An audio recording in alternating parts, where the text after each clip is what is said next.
तो प्यारे विद्यार्थियों, स्वागत है आपके अपने ही YouTube channel crack board exam में। तो आज की इस क्लास में हम सभी जैक बोर्ड क्लास 8 साइंस विज्ञान का जो सो मॉडल पेपर सेट 1 की सभी प्रश्नों को देखने वाले हैं, जो कि एग्जाम की दृष्टिकोण से काफी महत्वपूर्ण होने वाला है दोस्तों। और आप सभी का एग्जाम में समय जो दिया जाएगा 1 घंटे का समय रहेगा। पूर्णांक 50 एमसीक्यू प्रश्न है दोस्तों। इस सेट में एग्जाम में भी आप सभी को 50 एमसीक्यू प्रश्न देखने को मिलेंगे और 50 मार्क्स का भी एग्जाम लिया जाएगा। ठीक है दोस्तों, जो कि आप सभी का एग्जाम है 24 फरवरी को। कब? तो 24 फरवरी 2026 को एग्जाम लिया जाएगा। ठीक है दोस्तों, तो वीडियो जो है काफी महत्वपूर्ण होने वाला है, क्योंकि एग्जाम आप सभी का काफी नजदीक आ चुका है दोस्तों। तो चलिए सबसे पहले जो सो सामान्य निर्देश को देखते हैं। जैसे कि आप सामान्य निर्देश पे देख पा रहे हैं कि इस प्रश्न पत्र में कुल जो सो 50 प्रश्न है। सभी प्रश्न अनिवार्य हैं। प्रत्येक प्रश्न के लिए 1 अंक निर्धारित है।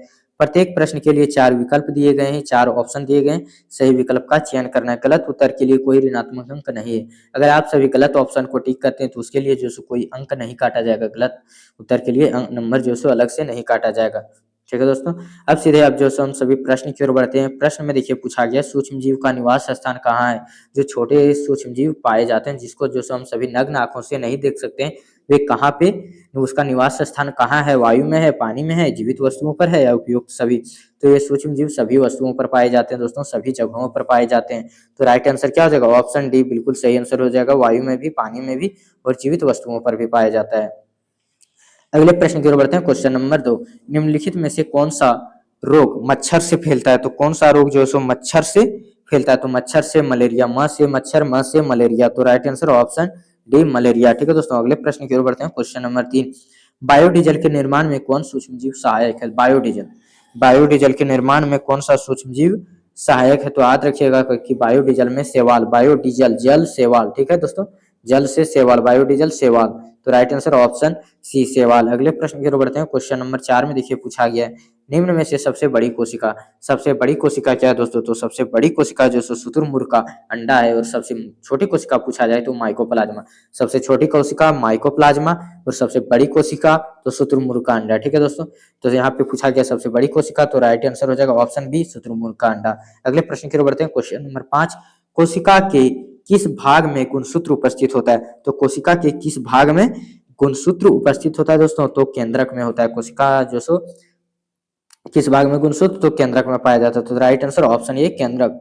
अगले प्रश्न की ओर बढ़ते हैं। क्वेश्चन नंबर 6 में देखिए पूछा गया, किस धातु की भौतिक अवस्था द्रव रूप में होती है? भौतिक अवस्था जो होता है द्रव, लिक्विड के रूप में होता है दोस्तों। देखिए, which metal is liquid state in its physical form.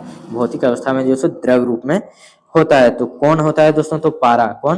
पारा। तो राइट आंसर क्या हो जाएगा? ऑप्शन सी पारा। ऐसे ही वीडियो रोजाना पाने के लिए हमारे चैनल को सब्सक्राइब कर लीजिए, साथ ही साथ बेल आइकन को प्रेस करके ऑल पे सेट कर लीजिए, ताकि हमारी वीडियो सबसे पहले आप तक पहुंचे। अगला प्रश्न आता है क्वेश्चन नंबर 7, एक्सरे करने हेतु किस धातु का उपयोग किया जाता है? एक्सरे करने हेतु किस धातु का उपयोग किया जाता है? तो लेड का प्रयोग किया जाता है, लेड का। ठीक है दोस्तों, एक्सरे करने हेतु किस धातु का प्रयोग किया जाता है? तो लेड का प्रयोग किया जाता है। अगला प्रश्न आता है क्वेश्चन नंबर 8। क्वेश्चन नंबर 8 में देखिए पूछा गया, झारखंड के जादूगोड़ा में किस धातु की प्रचुरता विद्यमान है? झारखंड के जादूगोड़ा में जो किस धातु की प्रचुरता विद्यमान है? झारखंड के जादूगोड़ा क्षेत्र में सबसे अधिक मात्रा में कौन सा पाया जाता है? कोयला पाया जाता है, अभ्रक पाया जाता है, यूरेनियम पाया जाता है या फिर अयस्क पाया जाता है? तो क्या पाया जाता है सबसे अधिक मात्रा में दोस्तों? तो यूरेनियम पाया जाता है। तो राइट आंसर क्या हो जाएगा? Option C uranium. अगले प्रश्न की ओर बढ़ते हैं। Question number 9। क्वेश्चन नंबर 9 में देखिए पूछा गया, धातुओं का वह गुण जिससे उन्हें पीट कर चादर बनाई जा सकती है। धातुओं का वह गुण जिससे उन्हें पीट कर चादर बनाई जा सकती है। तो पीट कर जो सो चादर के रूप में बनाना क्या कहलाता है? अघातवर्धन्यता। ठीक है, पीट कर चादर बनाना अघातवर्धन्यता, और खींच कर लंबी तार के रूप में परिवर्तित करना तन्यता। तो राइट आंसर ऑप्शन सी अघातवर्धन्यता। अगले प्रश्न की ओर बढ़ते हैं। क्वेश्चन नंबर 10, इनमें से उष्मा की सबसे कम चालक धातु कौन सी है? इनमें से उष्मा की सबसे कम चालक, जिसमें उष्मा का प्रवाह सबसे कम होता है, एल्युमिनियम है, पारा है, चांदी है या फिर सोना है? तो कौन सा है दोस्तों? पारा है। तो राइट आंसर ऑप्शन बी हो जाएगा, पारा। अगले प्रश्न की ओर बढ़ते हैं। क्वेश्चन नंबर 11, निम्नलिखित में से कौन सा घोल विद्युत का कुचालक है? विद्युत का कुचालक, उष्मा का जो सो विद्युत का कुचालक, यानी विद्युत का प्रवाह नहीं करता हो। तो नींबू का रस विद्युत का प्रवाह करता है, नल का पानी भी करता है, सिरका भी करता है, आसूत जल, अशुद्ध जल में शुद्ध जल, अशुद्ध जल में शुद्ध जल, शुद्ध जल जो सो विद्युत का चालन नहीं करता। अगर मिश्रण जल पूछा जाए, गंदगी वाला जल, पानी के नल का पानी, तो ये सब क्या है, विद्युत का सुचालक है। ठीक है दोस्तों, तो अशुद्ध जल, शुद्ध जल जो सो विद्युत का कुचालक है। तो राइट आंसर ऑप्शन डी हो जाएगा, अशुद्ध जल।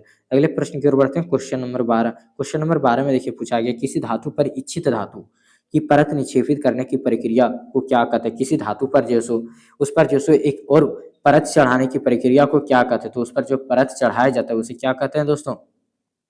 तो आप सभी जानते हैं कि जब कोई परत चढ़ाता है तो उसे विद्युत लेपन कहते हैं। क्या कहते हैं, विद्युत लेपन। तो राइट आंसर क्या हो जाएगा, ऑप्शन ए विद्युत लेपन। अगले प्रश्न की ओर बढ़ते हैं, क्वेश्चन नंबर 13। निम्नलिखित में से किन में आंतरिक जनन होता है, आंतरिक जनन और बाह्य जनन। ठीक है, तो आंतरिक जनन किसमें होता है दोस्तों, क्वेश्चन नंबर 13 का राइट आंसर क्या हो जाएगा, आंतरिक जनन। यहाँ पे मछली में बाह्य होता है, मछली बाह्य, मेढक बाह्य, स्टार फिश बाह्य, मुर्गी में आंतरिक होता है, मुर्गी में आंतरिक जनन होता है। तो राइट आंसर ऑप्शन डी हो जाएगा। ठीक है दोस्तों, आंतरिक जनन किसमें होता है, मुर्गी में। अगले प्रश्न की ओर बढ़ते हैं, क्वेश्चन नंबर 14। हाइड्रा में जनन की विधि है, तो हाइड्रा में जनन की कौन सी विधि पाई जाती है। तो हाइड्रा में मुकुलन, हाइड्रा में क्या, मुकुलन। अमीबा में द्विखंडन खंडन। ठीक है दोस्तों, अमीबा में द्विखंडन और हाइड्रा में मुकुलन। तो राइट आंसर ऑप्शन बी मुकुलन। पृथ्वी की सतह से ऊंचाई, पृथ्वी की सतह से ऊंचाई बढ़ने के साथ साथ वायुमंडलीय दबाव क्या होता है। तो वायुमंडलीय दबाव क्या होता है, हम सभी जो जितनी ऊंचाई पर जाएंगे, जितनी ऊंचाई पर जाएंगे उतना ही वायु का दाब, वायु का दाब जो होगा सो घटता हुआ जाएगा, घटते जाएगा। ठीक है, तो राइट आंसर ऑप्शन ये हो जाएगा, घटते घटता है। अगले प्रश्न की ओर बढ़ते हैं, क्वेश्चन नंबर 16। दाब का मात्रक क्या है। तो दाब का मात्रक होता है पास्कल और न्यूटन प्रति वर्ग मीटर, न्यूटन प्रति वर्ग मीटर। ठीक है, जिसको पास्कल को पी से डिनोट करते हैं दोस्तों, पास्कल को पी से डिनोट करते हैं, न्यूटन को एन से। ठीक है, न्यूटन प्रति मीटर स्क्वायर, न्यूटन प्रति मीटर स्क्वायर। ठीक है दोस्तों, तो राइट आंसर क्या हो जाएगा, ये और बी यानी ऑप्शन सी दोनों। ठीक है, अगले प्रश्न की ओर बढ़ते हैं, क्वेश्चन नंबर देखिए 17। निम्नांकित बलों में कौन सा संपर्कित बल है, संपर्क बल। ठीक है, दो वस्तुओं के बीच संपर्क जो बल लगता है उसे क्या बोलते हैं, संपर्कित बल। तो गुरुत्व बल, चुंबकीय बल, या फिर स्थिर वैद्युत बल, या फिर घर्षण बल। तो घर्षण बल जो होता है सो संपर्कित बल है, घर्षण बल। दो वस्तुओं, दो पिंडों के बीच लगने वाला बल क्या कहलाता है, घर्षण बल कहलाता है। जैसे कि आप साइकिल चला रहे हैं, गाड़ी चला रहे हैं, तो रोड से जो चक्का जो होता है सो सट के चल रहा है, घिस रहा है, तो घर्षण। ठीक है, संपर्क में है जमीन से, तो संपर्कित बल है। ठीक है दोस्तों, तो राइट आंसर ऑप्शन डी। अगले प्रश्न की ओर बढ़ते हैं, क्वेश्चन नंबर 18। निम्नलिखित में से कौन सा पदार्थ यह दहनशील, यह दहनशील में जिसमें आग नहीं लगेगा। ठीक है, दहनशील पदार्थ नहीं है जिसमें आग नहीं लगेगा। तो पहला ऑप्शन दिया गया लकड़ी, लकड़ी में तो लग जाएगा, कोयला, कोयला में भी लग जाएगा, पेट्रोल में भी लग जाएगा, पत्थर में नहीं लगेगा। ठीक है दोस्तों, पत्थर में आग नहीं लगेगा। तो राइट आंसर ऑप्शन डी पत्थर। अगले प्रश्न की ओर बढ़ते हैं, क्वेश्चन नंबर 19। किसी पदार्थ के दहन का पोषक पदार्थ है, किसी पदार्थ के दहन का जो सो पोषक पदार्थ क्या होता है। तो ऑक्सीजन होता है ऑक्सीजन होता है, कार्बन नहीं होता, जल। तो राइट आंसर ऑप्शन सी चला जाएगा, कार ऑक्सीजन। ठीक है दोस्तों, 19 का राइट आंसर क्या हो जाएगा, सी ऑक्सीजन। एक होता है ऑक्सीजन होता है, और एक ज्वलन ताप की आवश्यकता होती है, और एक ज्वलनशील पदार्थ की आवश्यकता है। ये तीन जो होते हैं सो दहन के पोषक तत्व होते हैं, पोषक पदार्थ होते हैं। तो यहाँ पे ऑक्सीजन राइट आंसर हो जाएगा। अगले प्रश्न की ओर बढ़ते हैं, क्वेश्चन नंबर 20। किसी ज्वाला का सबसे अधिक गर्म भाग कौन सा है। तो सबसे अधिक गर्म भाग, सबसे अधिक तापमान किसमें उत्पन्न होगा, सबसे अधिक गर्म भाग कौन सा होगा। तो सबसे बाहरी भाग, सबसे ऊपरी भाग। ठीक है, लहर की सबसे ऊपरी भाग जो होगा, सबसे बाहरी भाग जो होगा सो सबसे गर्म होगा, सबसे अधिक गर्म होगा। अगले प्रश्न की ओर बढ़ते हैं, क्वेश्चन नंबर 21। निम्नलिखित में से दो गुणसूत्र मिलकर नर शिशु के निर्माण में विकसित होते हैं, नर शिशु के रूप में विकसित होते हैं, नर शिशु। तो आपसे भी याद रखिएगा कि मादा। ठीक है दोस्तों, मादा यानी स्त्री में कौन सा गुणसूत्र पाया जाता है दोस्तों। तो स्त्री में XX गुणसूत्र पाया जाता है, और पुरुष में, ठीक है दोस्तों, पुरुष में कौन सा गुणसूत्र पाया जाता है। तो पुरुष में जो सो XY गुणसूत्र पाया जाता है, कौन सा, XY। और XX जब मिलता है निषेचन की क्रिया के दौरान, XX गुणसूत्र मिलते हैं तो लड़की का जन्म होता है। ठीक है, लड़की का जन्म। ठीक है दोस्तों, लड़की का जन्म। और एक्स वाई गुणसूत्र जब मिलेगा, एक्स और वाई, तो किसका होगा, पुरुष का, नर का। ठीक है, पुरुष का एक्स वाई गुणसूत्र जब मिलेगा तो पुरुष का जन्म होगा। ठीक है दोस्तों, पुरुष का जन्म होगा, नर का जन्म होगा, लड़का का जन्म होगा। ठीक है, तो यहाँ पे एक्स वाई नर शिशु, जो सो नर शिशु के रूप में कौन विकसित होता है, तो एक्स वाई, जो कि एक्स वाई आपका ऑप्शन नंबर बी में दिया गया। तो राइट आंसर क्या हो जाएगा, ऑप्शन बी बिल्कुल सही आंसर हो जाएगा। अगले प्रश्न की ओर बढ़ते हैं, क्वेश्चन नंबर देखिए 22 में। विश्व एड्स दिवस कब मनाया जाता है? तो एड्स दिवस कब मनाया जाता है दोस्तों? क्वेश्चन नंबर 22 का राइट आंसर क्या हो जाएगा? क्वेश्चन नंबर 22 का बिल्कुल सही आंसर हो जाएगा। एड्स दिवस जो मनाया जाता है सो 1 दिसंबर को मनाया जाता है। कब मनाया जाता है? तो 1 दिसंबर को। तो राइट आंसर ऑप्शन सी 1 दिसंबर। अगले प्रश्न की ओर बढ़ते हैं। Question number 23। स्त्रियों में होने वाले मासिक स्राव की सामान्य अवधि क्या है? तो स्त्रियों में होने वाले मासिक स्राव की सामान्य अवधि कितनी होती है? 22 दिन, 14 दिन, 35 दिन या फिर 28 दिन। तो तय कितने दिन होता है? तो 28 दिन, 1 माह के आसपास। ठीक है, तो राइट आंसर ऑप्शन डी 28 दिन। ठीक है, अगले प्रश्न की ओर बढ़ते हैं। Question number 24। समतल दर्पण में बना प्रतिबिंब कैसा होता है? तो समतल दर्पण में आप सभी जानते हैं कि प्रतिबिंब जो बनता है सो सीधा बनता है, सेम साइज का बनता है। ठीक है दोस्तों, सेम साइज का बनता है समतल दर्पण में, लेकिन क्या होता है? उल्टा बनता है। ठीक है, अगर हम सामने से देख रहे हैं तो दर्पण में जो बनेगा प्रतिबिंब, वो प्रतिबिंब लगेगा कि हमको दिख रहा है। ठीक है, यानी अपोजिट बनता है। ठीक है, तो 24 का राइट आंसर क्या हो जाएगा? आभासी बनता है। क्या बनता है? आभासी। ठीक है, तो राइट आंसर ऑप्शन ये आभासी। अगले प्रश्न की ओर बढ़ते हैं। Question number 25। वह यंत्र जो दृष्टि रेखा पर नहीं वह यंत्र जो दृष्टि रेखा पर नहीं रहने वाले वस्तुओं को भी दिखा सकता है। दृष्टि रेखा पर नहीं रहने वाले वस्तुओं को भी दिखा सकता है। तो किसकी सहायता से हम सभी जो सो देख सकते हैं? तो आप सभी जानते हैं तो किसकी सहायता से देख सकते हैं दोस्तों? तो पेरियोस्कोप की सहायता से, सूक्ष्मदर्शी यंत्र के द्वारा जो सो देख सकते हैं पेरियोस्कोप से। ठीक है, तो राइट आंसर क्या हो जाएगा? ऑप्शन ये पेरियोस्कोप। दृष्टि रेखा पर नहीं रहने पर जो सो पेरियोस्कोप क्या करता है? बड़ा करके जूम करके दिखा देता है। अगले प्रश्न की ओर बढ़ते हैं। Question number 26। आंख में प्रवेश करने वाले प्रकाश की किरणों को नियंत्रित करता है। तो आंख में प्रवेश करने वाली प्रकाश की किरणों को कौन नियंत्रित करता है? पुतली, आइरिस, कॉर्निया या फिर रेटिना। तो कौन नियंत्रित करता है दोस्तों? तो आप सभी जानते हैं कि कौन करता है? तो पुतली करता है। पुतली, जब हम तेज प्रकाश में अपनी आंख खोलेंगे, तेज प्रकाश में तो तेज प्रकाश को देखेंगे तो देखना कि स्वतः आंख क्या होगा? बंद होने लगेगा, बंद हो जाएगा। जैसे सूर्य की ओर जैसे देखेंगे, जैसे सूर्य की ओर सूर्य को देखना चाहेंगे तो आंख लगेगा कि बंद हो रहा है, आंख बंद हो जाएगा। ठीक है, तो ये नियंत्रित कौन करता है प्रकाश की किरणों को? पुतली। ठीक है, अगले प्रश्न की ओर बढ़ते हैं। क्वेश्चन नंबर 27 में देखिए पूछा गया, वर्षा ऋतु में बोई जाने वाली, वर्षा ऋतु में जो फसल बोया जाता है, ठीक है, वर्षा ऋतु में फसल जो बोया जाता है, बोए जाने वाली फसल, ठीक है, एवं अक्टूबर से दिसंबर तक फसल की कटाई, अक्टूबर से दिसंबर तक क्या होता है? फसल की कटाई वाली फसल कहलाती है। तो इस फसल को क्या कहते हैं दोस्तों? तो खरीफ फसल कहते हैं। आप सभी जानते हैं कि वर्षा के दिनों में जो सो खरीफ फसल, जैसे कि धान, क्या है? धान जो सो क्या है? खरीफ फसल है। वर्षा के दिनों में बोए हैं और अक्टूबर से दिसंबर के बीच में जो सो हम सभी काट लिए हैं। जैसे कि अभी धान उन की कटाई हो गया, तो अक्टूबर से दिसंबर के बीच में कटाई हो गया, तो इसको क्या बोलते हैं? खरीफ फसल बोलते हैं। ठीक है, तो राइट आंसर क्या है? ऑप्शन बी खरीफ फसल है। उसके बाद जो बोया जाता है शीत ऋतु में, ठंड ऋतु में, ठीक है, ठंड में जो बोया जाता है उसको क्या बोलते हैं? रबी फसल बोलते हैं। ठीक है, स्वपोषी का उदाहरण है। स्वपोषी का उदाहरण कौन सा है? स्वपोषी आप सब याद रखिएगा, अगर किसी का भी पेड़ पौधा, नीम का पौधा दे दे, अमरूद का पौधा दे दे, तो क्या होगा? स्वपोषी का उदाहरण। पेड़ पौधे क्या होते हैं? स्वपोषी। परजीवी क्या होता है? दूसरे पर जो निर्भर रहता है। पेड़ पौधे को क्या कोई खाना लेकर देता है? कि खाना बना के कोई देता है? नहीं, वो स्वयं जो सो अपना भोजन स्वयं संश्लेषित करते हैं स्वयं।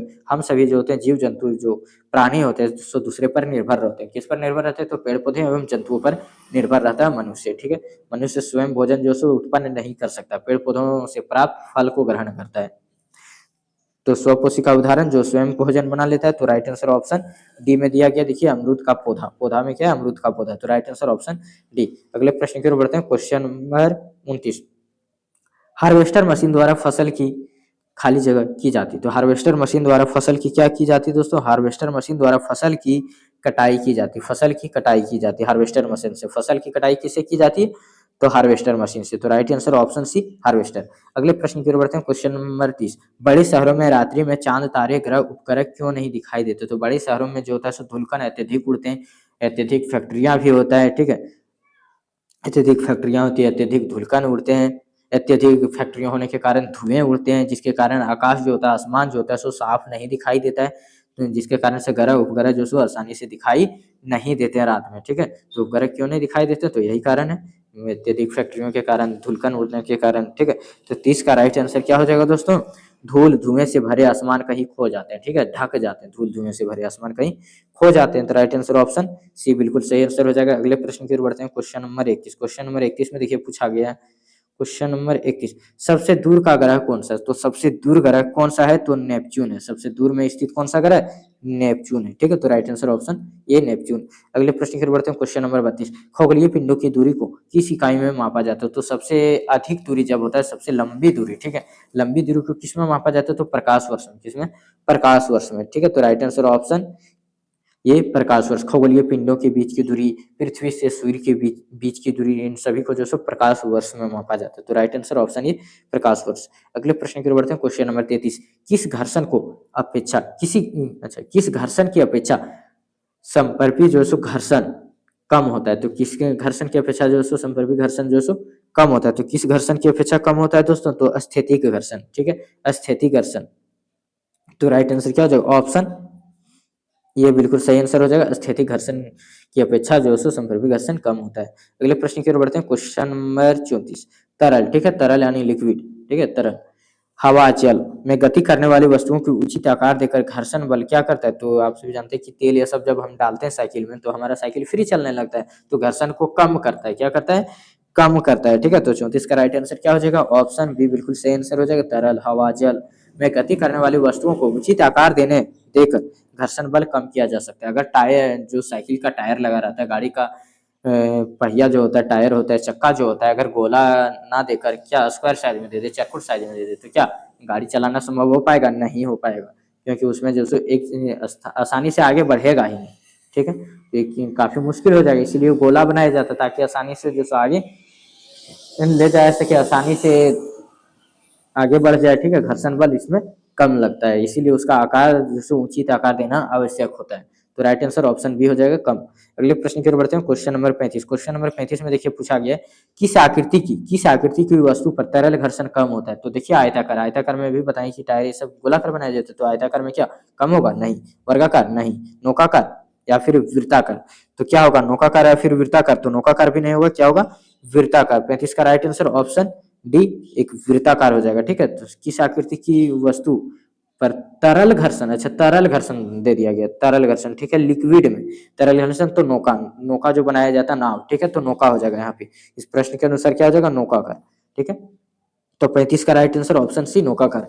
अगले प्रश्न की ओर बढ़ते हैं। क्वेश्चन नंबर 36, प्रथम पूर्ण रूप से संश्लेषित रेशा किसे कहा जाता है? प्रथम पूर्ण रूप से संश्लेषित रेशा किसे कहा जाता है?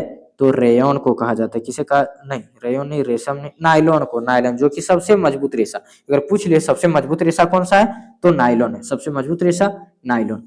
और पूर्ण रूप से प्राकृतिक संश्लेषण, पूर्ण रूप से जो सो संश्लेषित रेशा कौन है? तो नायलॉन है। ठीक है, तो राइट आंसर ऑप्शन बी हो जाएगा। अगले प्रश्न की ओर बढ़ते हैं। Question number 37। क्वेश्चन नंबर 37 में देखिए पूछा गया, निम्न में से किस धागे की मजबूती सबसे अधिक? तो अभी बताएं कि सबसे मजबूत रेशा कौन सा है? तो नायलॉन है। तो 37 का राइट आंसर क्या हो जाएगा? Option C nylon.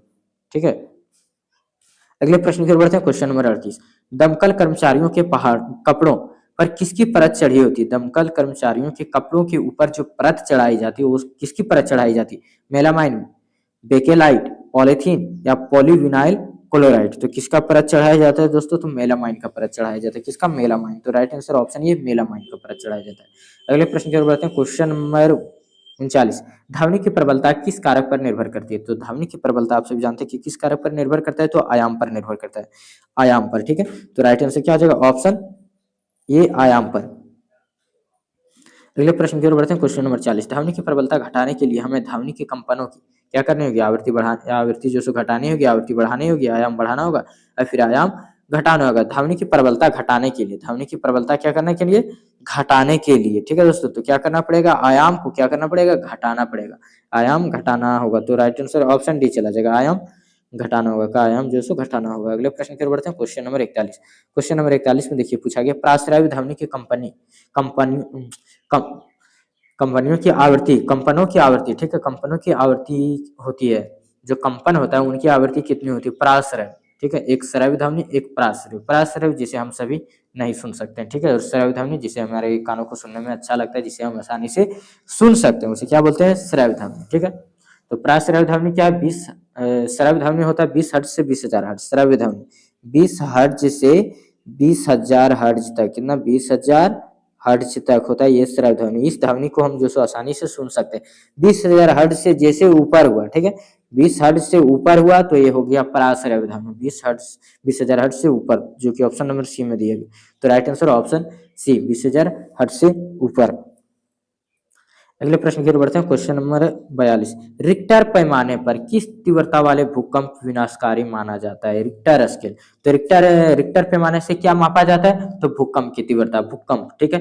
भूकंप की तीव्रता किससे मापी जाती? Richter scale. ऑप्शन में अगर आ जाए रिक्टर स्केल, भूकंप की तीव्रता किससे मापी जाती? तो रिक्टर स्केल से। और कितना जो से तीव्रता वाला भूकंप विनाशकारी हो सकता है दोस्तों? तो कितना? तो 7 से, अगर रिक्टर स्केल में 7 आ जाता है भूकंप, 7 या उससे अधिक तीव्रता वाला जितना भी अधिक होगा वे सभी क्या होंगे? विनाशकारी भूकंप होगा। तो राइट आंसर ऑप्शन डी, 7 या उससे अधिक तीव्रता वाला भूकंप विनाशकारी होगा। अगला प्रश्न आता है क्वेश्चन नंबर 43। वायुमंडलीय विद्युत की खोज की थी? तो वायुमंडलीय विद्युत की खोज किसने की थी? तो वायुमंडलीय विद्युत की खोज जो है बेंजामिन फ्रैंकलिन ने की थी। किसने? बेंजामिन फ्रैंकलिन ने। Benjamin Franklin, right answer option B. अगले प्रश्न की ओर बढ़ते हैं। Question number 44। क्वेश्चन नंबर 44 में देखिए पूछा गया, ऊन से रगड़ी गई एबोनाइट की छड़, ऊन से रगड़ी गई एबोनाइट की छड़ क्या होती है? देखिए, ऊन से रगड़ी गई एबोनाइट की दूसरी छड़ को आकर्षित करता है, या फिर ऊन के साथ घिसने वाली एक वो एबोनाइट रड पर कोई प्रभाव नहीं पड़ता है। ये तो गलत है, पहला भी गलत हो जाएगा। दूसरा, रेशम से रगड़ी हुई कांच की छड़ को नहीं, रेशम से रगड़ी गई कांच की छड़ को प्रतिकर्षित करता है। रेशम की रगड़ी गई कांच को, छड़ को क्या करता है? तो प्रतिकर्षित करता है, विकर्षित करता है। तो राइट आंसर ऑप्शन डी, 44 का राइट आंसर ऑप्शन डी। ठीक है, अगले प्रश्न की ओर बढ़ते हैं। Question number 45।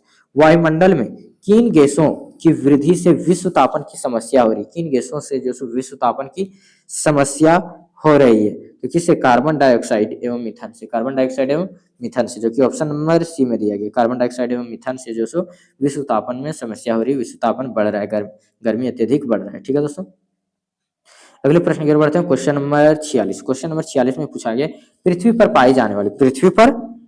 पाई जाने वाली विशाल विवर्तनिक प्लेटों की संख्या कितनी है? तो विवर्तनिक प्लेटों की संख्या कितनी दोस्तों? तो आप सभी जानते हैं कितनी है? तो 6। विवर्तनिक प्लेटों की संख्या कितनी है? 6। तो राइट आंसर ऑप्शन ये 6। अगले प्रश्न की ओर बढ़ते हैं। Question number 47। 47 में देखिए पूछा गया, ताजमहल में लगे पत्थरों का क्षरण हो रहा है। ताजमहल में जो पत्थर प्रयोग किया गया था उसका क्षरण हो रहा है, धीरे धीरे घिस रहा है, धीरे धीरे उसका दोहन हो रहा है, रंग फीका पड़ रहा है। तो इसका मुख्य कारण क्या हो सकता है? तो इसका मुख्य कारण है अम्ल वर्षा। वर्षा के कारण भी आप सभी जब घर बनाते हो तो उसका रंग क्या होता है? फीका पड़ने लगता है धीरे धीरे, कुछ सालों में रंग फीका, फिर से जो उसमें कलर किया जाता है। ठीक है, तो ताजमहल में लगे पत्थरों का क्षरण किस कारण से हो रहा है? तो वर्षा के कारण है, अम्ल वर्षा के कारण।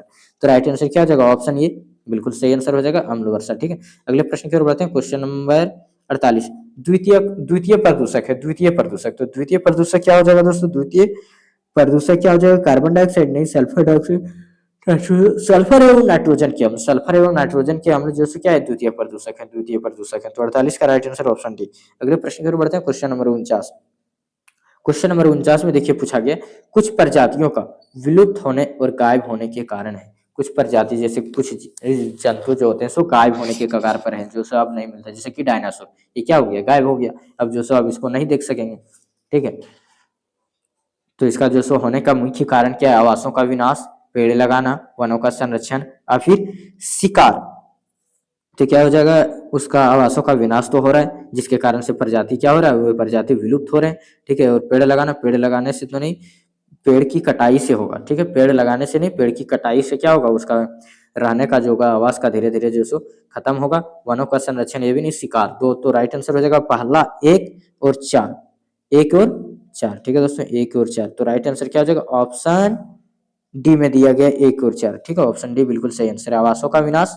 ठीक है, और दूसरा शिकार, शिकार से भी जो सो विलुप्त होने के कगार पर है कुछ प्रजातियां, जैसे टाइगर, बाघ, शेर, ये सब क्या जो सो अब धीरे धीरे बहुत कम देखने को मिलते हैं। अगला प्रश्न आता है क्वेश्चन नंबर 50, जिसका आंसर आप सभी को जो कमेंट बॉक्स में देना है। अगला प्रश्न क्वेश्चन नंबर 50 में, पेट्रोलियम का कौन सा उत्पाद सड़क निर्माण हेतु उपयोग में लाया जाता है? तो कौन सा उत्पाद जो लाया जाता है? Coke, gas, bitumen, petrol. इसका आंसर आप सभी जो कमेंट करके जरूर बताइएगा, और जो भी सही आंसर होगा दोस्तों आप सभी को रिप्लाई के माध्यम से 100% जवाब दिया जाएगा। 100% आप सभी को उत्तर मिलेगा ही मिलेगा। ठीक है दोस्तों, और आप सभी जब कमेंट करिएगा तो 50 का अगर ये होगा, 50 का क्या होगा? ये होगा तो ये लिखिएगा, 50 का बी होगा तो बी लिखिएगा, 50 का सी होगा तो 50 का सी। इस प्रकार से कमेंट करके बताइए, ताकि मैं समझ जाऊँ कि आप सभी जो 50 का आंसर बता रहे हैं, ये भी सी कौन सा होगा। सो ठीक है दोस्तों, ऐसे अगर ये लिख दीजिएगा, बी लिख दीजिएगा, तो फिर कन्फर्म नहीं है कि कौन सा आंसर होगा। सो ऑप्शन को फिर से हमको प्रश्न देखना पड़ेगा कि किसका आंसर जो सो हम वीडियो में छोड़े थे कि कमेंट करने के लिए। ठीक है, तो तो आप सभी जो सो 50 का जो भी राइट आंसर होगा, सही आंसर जो भी होगा सो कमेंट करके बताइएगा। और अगर आप सभी इसका पीडीएफ डाउनलोड करना चाहते हैं तो पीडीएफ का लिंक आप सभी को टेलीग्राम चैनल, व्हाट्सएप चैनल पे मिल जाएगा वहाँ पे। और व्हाट्सएप चैनल, टेलीग्राम चैनल का लिंक तो डिस्क्रिप्शन बॉक्स में अवेलेबल है, आप वहाँ से आसानी से जुड़ सकते हैं दोस्तों, ठीक है। और अगर अगर पीडीएफ वहाँ पे नहीं डाला जाता तो आप सभी एक प्यारा सा कमेंट कर दीजिएगा कि सर जो सो पीडीएफ चाहिए या तो इसी वीडियो के नीचे कर दीजिए या फिर टेलीग्राम चैनल पे बोल दीजिए, आपको तुरंत जो सो पीडीएफ सेंड कर दिया जाएगा। अगर किसी को और पर्सनली व्हाट्सएप के थ्रू पीडीएफ चाहिए, व्हाट्सएप नंबर के थ्रू चाहिए पर्सनली, तो आप सभी जो सो व्हाट्सएप नंबर पे भी जो सो पीडीएफ मिल जाएगा। मेरा नंबर है, व्हाट्सएप नंबर क्या है 9572142409, ठीक है। इस पर आप सभी मैसेज करिएगा कि सर पीडीएफ भेजिए, तो आप सभी को जो सो पीडीएफ भेज दिया जाएगा व्हाट्सएप के थ्रू, ठीक है। तो फिर मिलते हैं अगले वीडियो में, ठीक है। फिर मिलते हैं अगले वीडियो में, और नेक्स्ट पार्ट में ये भी कमेंट करके बता दीजिएगा कि अगला वीडियो आप सभी को किस टॉपिक पे वीडियो चाहिए, कौन सा विषय पे चाहिए। फिर मिलते हैं अगले वीडियो में, तब तक के लिए धन्यवाद। जय हिंद, जय भारत।